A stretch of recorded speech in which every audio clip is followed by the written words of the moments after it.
Senhoras e senhores, obrigada por aguardarem. Sejam bem-vindos à apresentação trimestral de resultado do XPlog, Fundo de Investimento Imobiliário. Informamos que todos os participantes são apenas ouvintes durante a apresentação do time de gestão. Lembramos que a apresentação será gravada e a publicaremos no site do fundo nos próximos dias. O espaço de perguntas está aberto e as mesmas serão lidas e respondidas pelo time ao final da apresentação. Agora, passo a palavra para o time de gestão da XP Asset. Uma excelente apresentação a todos. Bom dia a todos. Obrigado por participarem do call trimestral de resultados do XPlog. É sempre um prazer estar com vocês. Vamos dar início à apresentação com a carta do gestor, onde a gente traz alguns destaques do terceiro trimestre. O ano realmente foi marcado pela pandemia, a gente comentou bastante isso no último call trimestral, mas, felizmente, apesar das expectativas bem ruins para o decrescimento de PIB para esse ano, a gente tem falado hoje de uma queda de 4,8% para 2020. Felizmente, o setor de logística foi muito pouco afetado, conforme a gente mencionou no último call. O fundo passou pela pandemia, vou dizer de forma imune, mas de forma bem tranquila. A gente teve algumas renegociações de aluguel muito mais relacionadas a diferimentos do que a descontos, e, felizmente, o terceiro trimestre manteve a mesma batida, ou seja, a gente teve um trimestre relativamente tranquilo no que diz respeito à manutenção dos nossos locatários e também a manutenção da cobrança integral de aluguel. Acho que, de novidades, a gente, nas últimas 3 semanas, teve algumas notícias bem positivas. A primeira relacionada à manutenção da taxa de juros no Brasil, um patamar de 2%, que naturalmente favorece novos investimentos e favorece novas ocupações de galpões logísticos, além de favorecer também o consumo, naturalmente. Segundo, a eleição do Joe Biden nos Estados Unidos, que trouxe ânimo para os mercados líquidos, principalmente o mercado de ações e fundos imobiliários nos últimos dias. E, por fim, 2 notícias aí nos últimos 8 dias relacionadas a 2 potenciais vacinas que, naturalmente, trouxeram uma dose extra de otimismo para a economia. No terceiro trimestre, a gente distribuía um total de R$ 1,74 por cota em rendimentos, o equivalente a um dividend yield anualizado de 5,2%, considerando a cota de fechamento de setembro, R$ 135, ou 6,15% se considerar o valor da cota da última emissão, a quarta emissão, de 113,08. A gente fechou o terceiro trimestre com os mesmos 736,2 mil metros quadrados, conforme a gente tem reportado nos relatórios mensais, e com um excelente nível de diversificação de locatários. Um pouco mais para frente, a gente vai dar mais visibilidade sobre o portfólio, falando de cada ativo e também da diversificação dos ativos. Hoje, 62% dos contratos são contratos atípicos. Em relação ao portfólio de locatários, a gente teve a renovação do contrato com a Aurora, que era um contrato que vencia muito em breve. A gente renovou por mais 5 anos, portanto, a Aurora fica conosco até julho de 2025. A Aurora ocupa uma BL de quase 5 mil metros em Cabo de Santo Agostinho, num galpão refrigerado. Além disso, a gente renovou por mais 12 meses a Eletrobras, que é um locatário de quase 2 mil metros quadrados no Cislog e Galeão. E, além disso, acho que vale destacar, a gente ainda não comunicou ao mercado, mas a gente tem algumas novas locações bem avançadas no Cislog e Galeão e deve comunicar ao mercado nos próximos dias, tão logo os contratos sejam assinados. Tá? Por fim, como a gente já mencionou também nos relatórios mensais, a Leroy inaugurou, já teve seu AVCB e ABITS emitidos, e desde julho de 2020 o fundo vem fazendo jus ao recebimento do aluguel por parte da própria Leroy. A gente permanece atento a novas oportunidades, tem algumas oportunidades em estágio bem avançado, a gente tem ainda algum caixa, conforme a gente vai mostrar mais à frente. É bem possível que a gente faça a alocação desse caixa muito em breve, muito provavelmente ainda antes do final do ano. Tá? Já estou aproveitando para responder as perguntas que estão aqui no chat. O Cristiano perguntou sobre a procura pelo Cislog e Galeão, e a procura tem sido boa, Cristiano. A nossa tese de locação lá, de baixar preço, conforme a gente planejou desde a aquisição, tem funcionado. A gente tem, se eu não estou enganado, 4 locatários em estágio muito avançado de negociação, e muito em breve a gente deve comunicar ao mercado algumas novas locações no Cislog Galeão. A gente está bem otimista quanto à continuidade de locação do galpão nos próximos meses. Tá? O Renan faz 2 perguntas, dado o mercado logístico aquecido, como estão os trabalhos para alocação das áreas vagas? Eu acho que a gente tem 2 ativos que a gente está com foco muito grande, né? Primeiro, o Cislog Galeão, que eu acabei de mencionar, e o segundo é o nosso galpão lá em Cabo de Santo Agostinho, que tem 20 mil metros quadrados e também tem interessados. A gente também está bem animado com a possibilidade de alugar essa área de quase 20 mil metros que temos vaga lá em Cabo de Santo Agostinho nos próximos meses. E, por fim, quanto à alocação dos recursos, eu também já respondi, é bem possível que a gente faça alocação ainda dentro desse ano, tem alguns ativos em fase bem avançada de negociação, inclusive já em diligência. Tá? Dando continuidade, pode avançar, Bianca, por favor. A ABL própria do fundo, como eu já mencionei, se manteve no patamar próximo a 736 mil metros quadrados de ABL, uma diversificação bastante relevante, uma vacância física de quase 10%, como eu mencionei, o grosso dessa vacância está no Cislog Galeão e também em Cabo de Santo Agostinho, que eu já mencionei que tem tido uma atividade comercial bem intensa nas últimas semanas, a gente está bem animado com as perspectivas, e a inadimplência líquida mantém num patamar de 0%. Tá? Pode passar, por favor. Uma rápida linha do tempo, eu vou direto para o segundo slide da linha do tempo, dando ênfase aos últimos eventos. Né? A gente concluiu a 4ª emissão de cotas do fundo no valor de 600 milhões em julho, e de lá para cá a gente fez algumas aquisições, conforme já mencionado. A gente comprou um galpão em Santana de Parnaíba, muito próximo a Barueri, chamado Santana Business Park.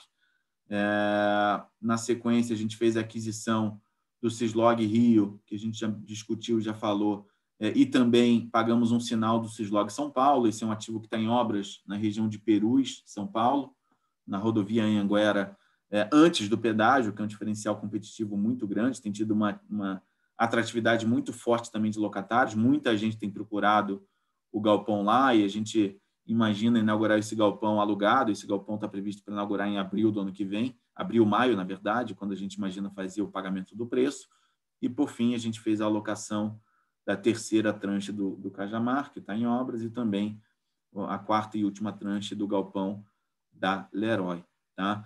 O Cristiano também pergunta como está a expansão do Santana Business Park. A gente ainda não começou, tá, Cristiano? Deve começar ao longo do ano de 2021.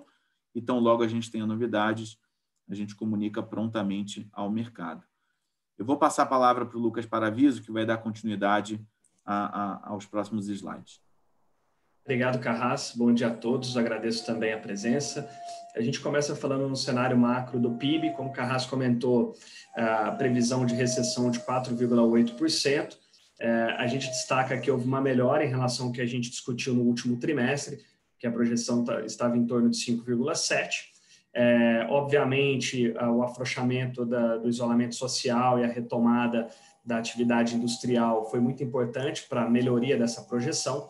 E a gente vai ver diversos indicadores na sequência que mostram realmente que a economia brasileira está reagindo. A recuperação é algo mais difícil de colocar, uma coisa de médio prazo, mas, sem dúvidas, os sinais são excelentes. Em relação à Selic, ela está mantida no patamar de 2% pelo cupom. A tendência é que esse patamar seja mantido ao menos até meados do ano que vem, pelo menos essa é a sinalização dos economistas, das análises de mercado. E a gente destaca a pressão inflacionária como um efeito colateral desse nível de incentivo na produção, mas para o cupom, nas atas, a sinalização é de que é natural essa pressão e, por enquanto, ela não indica qualquer mudança. O grande desafio para o Brasil aqui, a gente coloca esse destaque, é o teto de gastos, é a manutenção do regime fiscal e desse controle. Sem dúvidas, as ferramentas de combate geraram para o Brasil aí um desafio de conter o aumento dos gastos e buscar aí novas receitas. A gente precisa acompanhar isso. Sem dúvida, o rumo da economia brasileira depende dessa questão. No próximo slide, a gente traz a pesquisa industrial mensal. A gente consegue o primeiro indicador importante em relação à velocidade da recuperação. A indústria caiu muito, final de março e principalmente abril e maio também, mas a partir de junho ela começou a reagir com bastante intensidade. A gente vale destacar aqui o nível de adaptação da indústria brasileira no geral, eu falo de serviços e também produção, Em relação às questões do Covid, ela realmente foi buscando a forma de retomar as operações sem necessariamente, ou ao menos adotando aí as medidas de segurança. Então, isso foi muito importante para o Brasil, agora no curto prazo, e como consequência dessa retomada, a gente mostra o índice de confiança empresarial, é um indicador antecedente importante, aponta para a gente como que está o nível de expectativa dos empresários, que é quem realmente investe pesado na economia, na produção. Então, a gente vê que a tendência para os próximos meses é de que esse maior otimismo se reverta em continuidade da produção e do aumento da prestação de serviços. No slide seguinte, a gente trouxe também o IGPM, a gente sempre trazia o IPCA como uma inflação oficial, mas a gente trouxe o IGPM também, principalmente pela composição de contratos do fundo. A gente vai mostrar depois os detalhes do fundo e do portfólio, mas aqui a gente vê uma grande discrepância do IGPM em relação ao IPCA. No tempo, e geralmente esses indicadores convergem para um patamar, não digo igual, mas um patamar de menor discrepância, mas no ano de 2020, com um dos efeitos desse baixo nível de taxa de juros, foi uma certa desvalorização da moeda, e isso fez com que o dólar mais caro se tornasse também um fator de aumento no custo da produção. Então, o IGPM, ele tem na sua composição de cesta commodities agrícolas, insumos para construção, minério de ferro, dentre outros. Então, tudo isso é dolarizado e isso influenciou bastante essa explosão do indicador. Para a gente, a nível de renda, é super importante, isso se converte em crescimento da renda do fundo, mas a gente destaca que isso também gera aí alguns desafios com os locatários, alguns debates, mas no geral a gente tem conseguido repassar conforme previsto em contrato.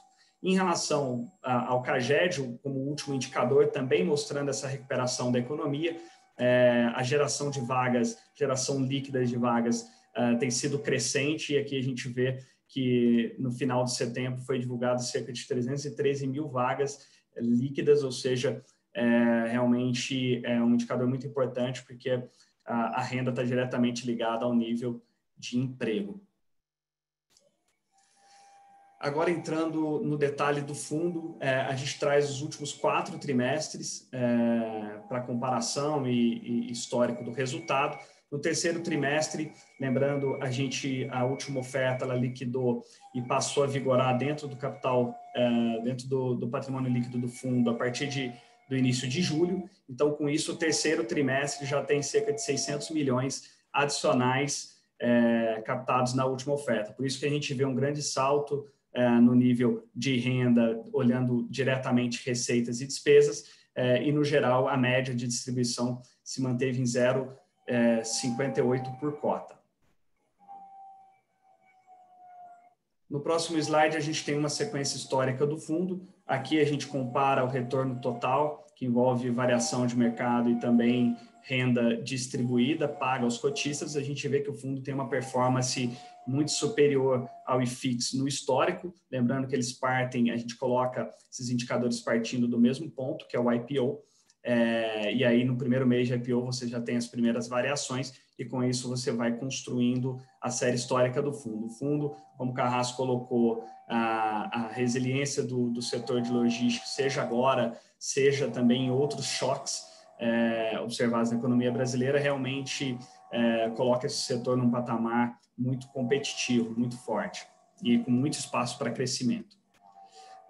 No próximo slide, a gente entra nos indicadores do fundo, então, mostrando no detalhe a composição dos contratos e também como está alocado o capital. Hoje a gente tem 10% em aplicações financeiras e 2% em cotas de FIIs.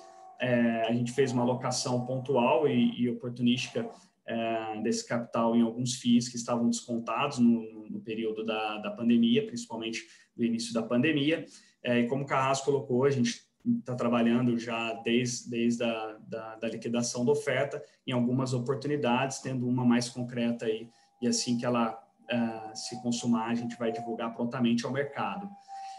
Em relação à tipologia dos contratos, 62% dos contratos são atípicos, 38% típico, então aqui a gente tem uma predominância de contratos de longo prazo e também com a segurança de valores e com contrapartes bem grandes, bem relevantes, companhias bem relevantes no cenário nacional e algumas também internacional.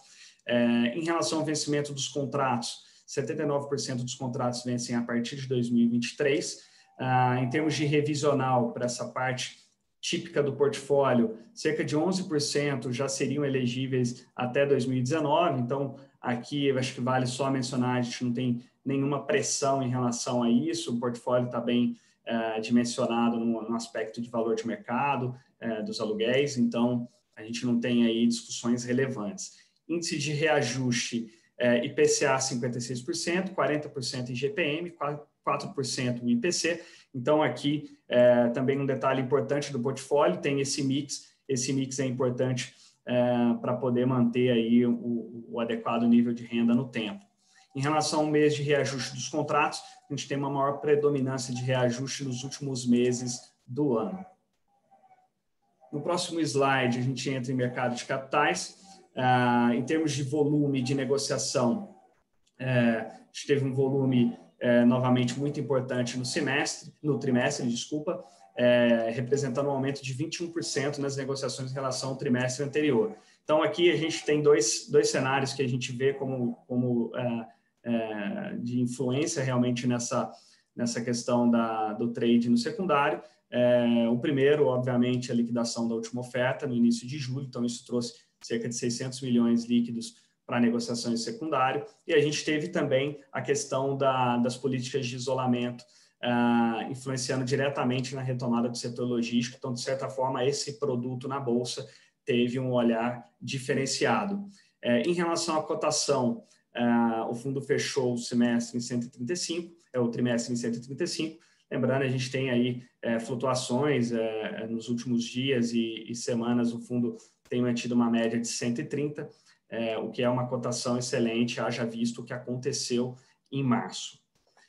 No próximo slide, a gente traz o perfil dos cotistas, 17% institucional, 83% pessoa física, então aqui não teve uma grande mudança na composição em relação ao último trimestre. A região Sudeste com 76%, região Sul com 11%, são as duas regiões com maior predominância de cotistas do fundo. E em relação à quantidade, a gente tem visto essa escada crescente, seja por oferta, seja mesmo pela atratividade do produto, sendo que a gente teve um aumento de 27% no terceiro trimestre em relação ao último e fechamos com 210,072 cotistas, o que é realmente um volume bastante relevante, um dos fundos com maior número de investidores, já superou a casa de 200 mil há alguns meses, hoje está por volta de quase 230 mil cotistas.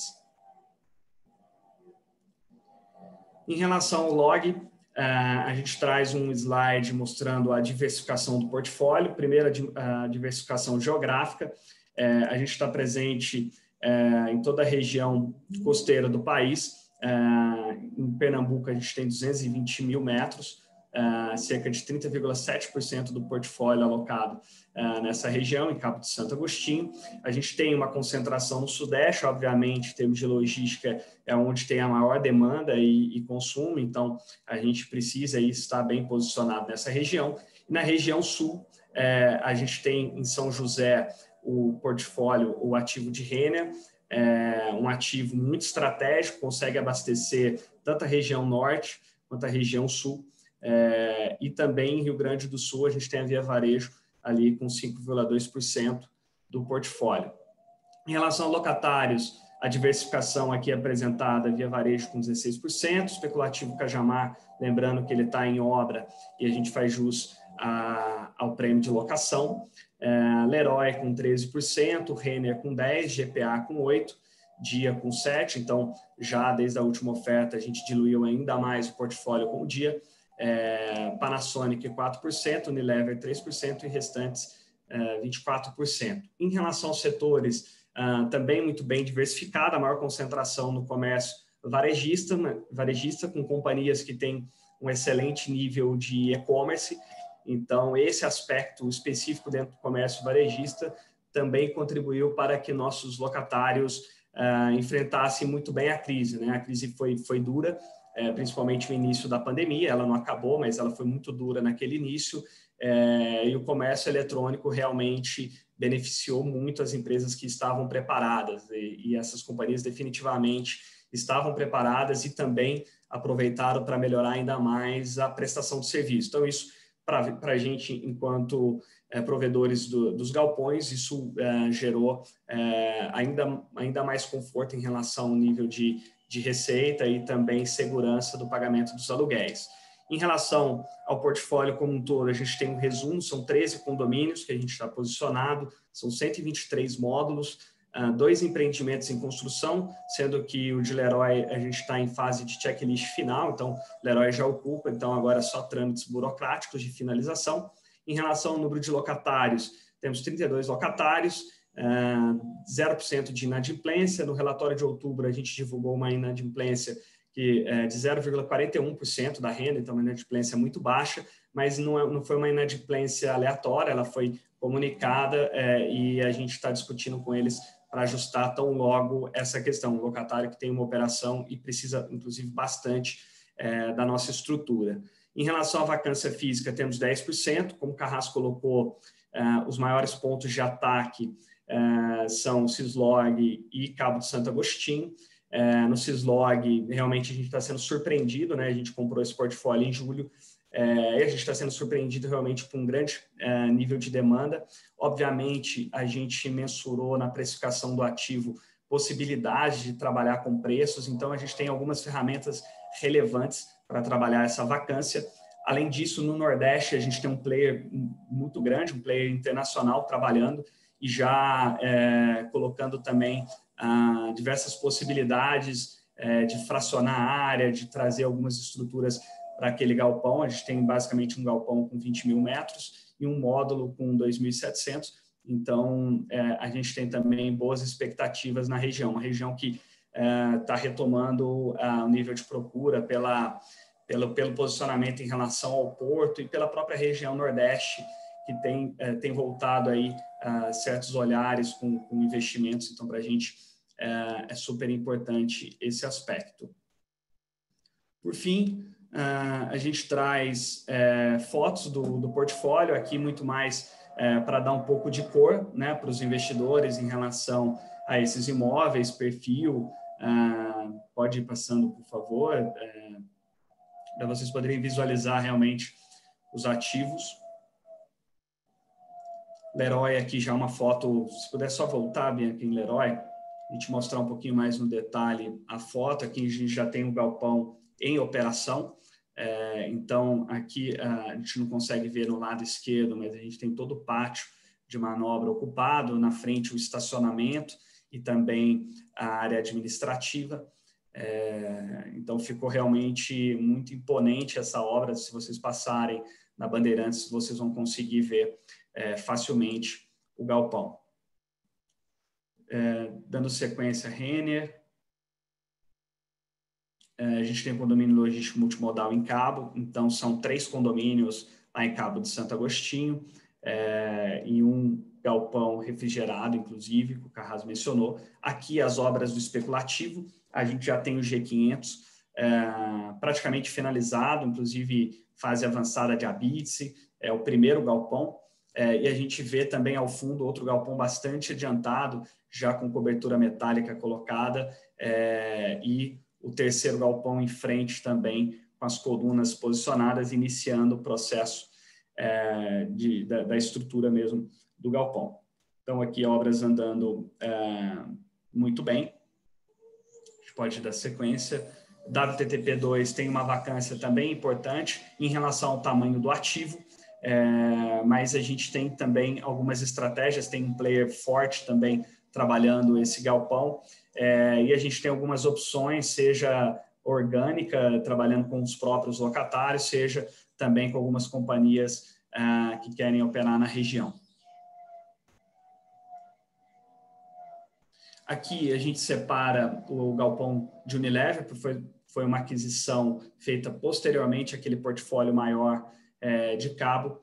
Então, a gente tem uma participação de 90%. A Unilever tem uma operação muito eficiente lá dentro. Ela utiliza praticamente toda a capacidade do galpão. Realmente uma operação muito expressiva e que também roda muito bem lá em Cabo.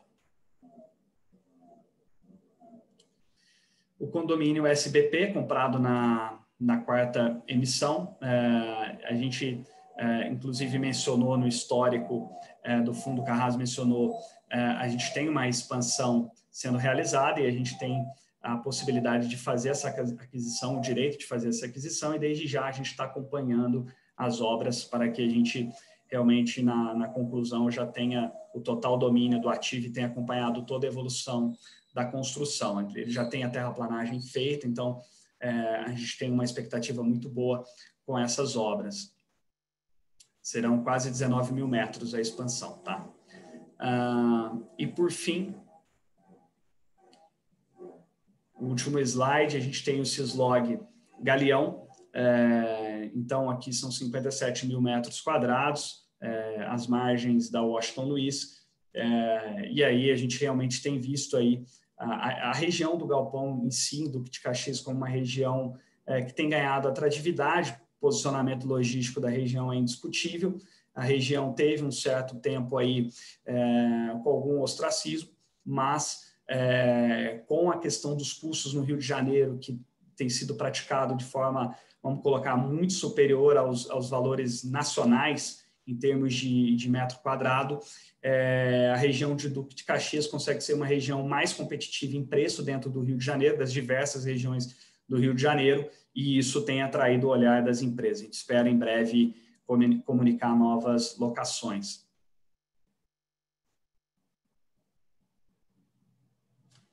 Então é isso. Eu passo a palavra para a Bianca, para a gente poder dar uma olhada no chat, e se tiver qualquer outra questão, nossos canais de comunicação ficam à disposição de vocês. A gente procura sempre responder com bastante velocidade, tanto o nosso time de RI coordenando com a gestão, a gente procura responder rápido e sempre dentro daquilo que a gente pode esclarecer a todos os investidores. Senhoras e senhores, iniciaremos agora a sessão de perguntas e respostas. Para fazer uma pergunta, por gentileza, podem nos enviar via espaço de Q&A. A gente já tem algumas perguntas ali, Lucas. Eu vou lendo, Bianca. Se eu passar alguma, você me ajuda, por favor. Combinado. Responder todas. Eu vou começar pela mais recente, do Sérgio. Ele pergunta o seguinte: o fundo trabalha alavancado? Há dívidas nos imóveis em obras? Sim, mas é uma alavancagem que a gente diria um pouco mais orgânica, tá?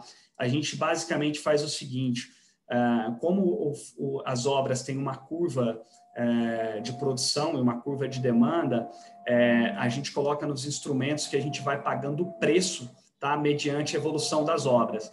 Então, com isso, a gente tem um planejamento muito claro sobre quais são as demandas para as obras, quando elas vão ser chamadas, é o que a gente chama de tranche, e a cada tranche que a gente disponibiliza, inclusive, como a gente disponibiliza na cabeça esse dinheiro, mas ele vai sendo chamado mediante a evolução da medição, a gente tem com isso a renda, né, desse dinheiro disponibilizado. Então, Leroy basicamente foi construído inteiro dessa forma, a gente foi chamando, a gente teve 4 tranches, tá? E o especulativo da mesma forma, a gente tem um grande volume disponibilizado, vocês podem consultar o material da última oferta e os fatos relevantes que saíram na sequência da captação, mostrando quais são as tranches. No caso do especulativo, a gente tem uma tranche bem grande em caixa, então não tem nenhuma pressão ou demanda de curto prazo, a gente já tem esse dinheiro em mãos para as próximas sequências de medições. Em relação ao Cislog, Perus e também as expansões, a gente tem o direito, mas para isso elas têm que estar prontas, evoluírem, então com isso a gente tem ainda um tempo bem razoável para organizar a oferta para realmente pagar esse restante dos preços. Então, tudo isso a gente sempre trabalha com bastante clareza nos materiais de oferta e isso possibilita ao fundo uma maior eficiência aí, na alocação de capital. Há uma pergunta agora da Sara, se podem comentar sobre a alocação de 10% em caixa. Então, o Carrasco explicou bem no início da apresentação. Essa liquidez a gente obteve na última oferta e ela foi bastante estratégica, para a gente poder trabalhar preço, também para a gente poder ter uma certa segurança naquele período que ainda se tinha maiores incertezas, e a gente espera em breve comunicar. A gente está trabalhando alguns ativos, mas tem um ativo bem mais avançado. A gente espera em breve poder comunicar a vocês a alocação desse capital. O que a gente alocou em FIIs foi muito pontual e foi mais para aproveitar realmente o desconto que houve nesse setor logístico na Bolsa. Sobre o IGPM, como a gente colocou, inflação no geral, a gente não tem tido problema com os locatários do LOG em relação ao repasse. Obviamente, o IGPM gera alguns questionamentos, principalmente naqueles locatários com uma maior sensibilidade em relação ao nível de custo, em relação à margem, mas, no geral, a gente tem conseguido de forma positiva repassar, o que para a gente, no médio prazo, já vai se converter em aumento de renda. Isso para a gente é muito importante, tá? O Pedro, na mesma linha, questiona se os contratos de IGPM vão ser reajustados integralmente. Sim, o que a gente busca com os locatários é reajustar integralmente, uma questão contratual. O que a gente sempre coloca para os locatários é que a gente representa capital de terceiros, então a gente precisa realmente buscar o cumprimento dos contratos, mas aqui a gente tem sempre alguma margem, eventualmente para alguma questão mais sensível, alguma alocação muito estratégica, mas no geral aqui no LOG a gente tem tido bastante sucesso no repasse, mesmo com esse patamar mais alto. Se houver uma segunda onda de Covid, essa é a pergunta do Leandro Pérez, se houver uma segunda onda de Covid, quarentena, como pode afetar o fundo? A gente teve uma grande experiência, né? Eu diria que isso a gente discute muito na gestão. Foi um cenário, em qualquer cenário de risco, jamais seria traçado um nível de isolamento e uma pandemia desse patamar, isso a nível global. Realmente foi algo surpreendente de forma negativa, obviamente, mas surpreendeu todo o mercado, por isso que a gente viu um grande nível de certeza, queda nas cotações, bastante estresse. Mas em relação aos nossos locatários, a gente teve um grande aprendizado com eles, tá? Eles demonstraram para a gente uma ótima capacidade de adaptação, mesmo os locatários de setores mais sensíveis, como o automobilístico, demonstraram uma capacidade de ajuste de custos e também de discussão com seus próprios clientes. Então, eles ajustaram o nível de produção, buscaram ter comprometimento, por exemplo, no automobilístico das montadoras, no nível de custo trabalharam com fornecedores. Então, a gente viu uma grande cooperação das cadeias produtivas a nível geral. Então, assim, claro, a gente pode ter surpresas negativas, mas eu diria que a gente tem hoje muito mais experiência nas discussões e também nas saídas para que realmente as operações continuem e a gente não tenha grande impacto no nível de renda. O Renan faz uma pergunta em relação... desculpa, antes o Luiz, ele pergunta sobre o cronograma de desembolso dos pagamentos a prazos. Aqui, como eu comentei anteriormente, a gente tem uma programação das obras. A gente foi até a quarta tranche, já cumpriu a realização das obras. A gente está em fase de checklist, tem uma parcela final de preço, mas já não é representativa. A gente tem isso em caixa. Em relação ao especulativo, ele está seguindo a mesma sequência de Leroy. A gente tem as tranches, a cada disponibilização a gente passa a cobrar o prêmio de locação e a gente tem hoje uma captação já feita para a necessidade da obra do especulativo no curto prazo. Então, a gente tem tempo um tempo razoável, bem suficiente para que a gente possa se movimentar e fazer uma nova oferta e continuar o mesmo padrão do LOG, de chamar o capital somente quando ele é necessário, né? Isso traz mais eficiência para o fundo e também acho que colabora aí na estratégia. O Renan questiona sobre o especulativo Cajamar, sendo o maior ativo do fundo, e apesar da receita, acredito que ele esteja perguntando sobre a renda. Como estão as conversas e qual o grau de confiança que vocês possuem na alocação deste ativo em 2021? foram procurados pelo Mercado Livre, dado aparentemente alugar algo próximo de tamanho semelhante? Obrigado. A gente tem tido grandes procuras, companhias relevantes a nível nacional, companhias também multinacionais. A gente tem uma expectativa muito boa com o Cajamar no geral. O Cajamar tem uma posição estratégica em relação a São Paulo, uma posição competitiva a nível de custo, seja o custo de operar, seja o custo, inclusive, do metro quadrado.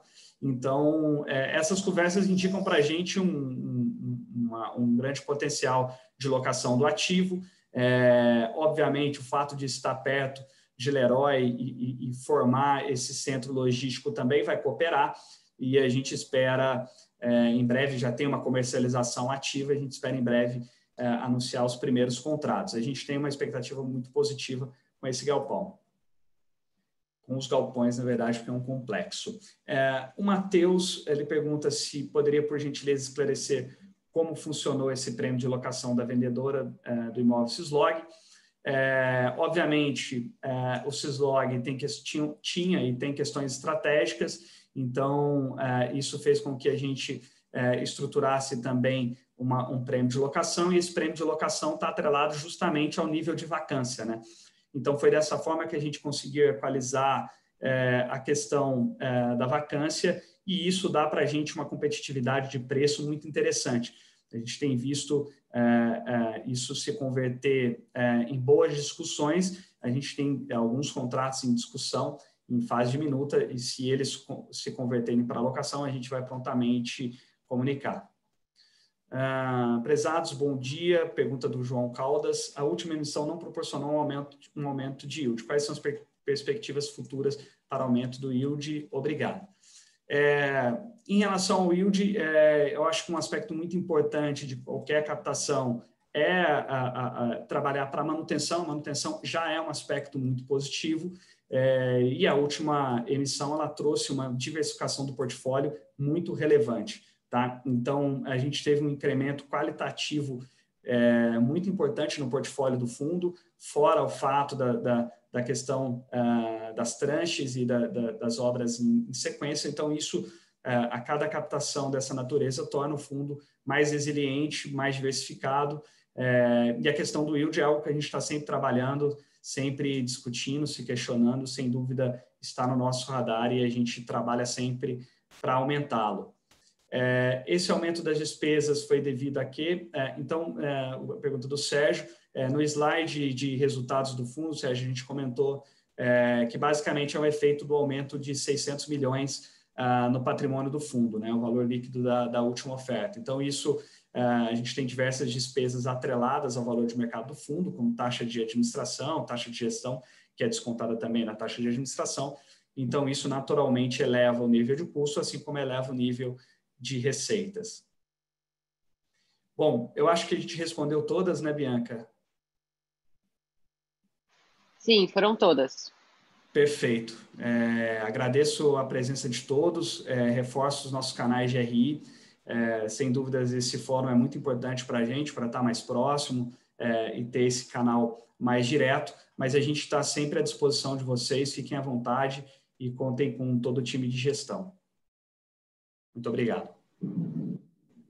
A apresentação está encerrada. Obrigada pela participação de todos.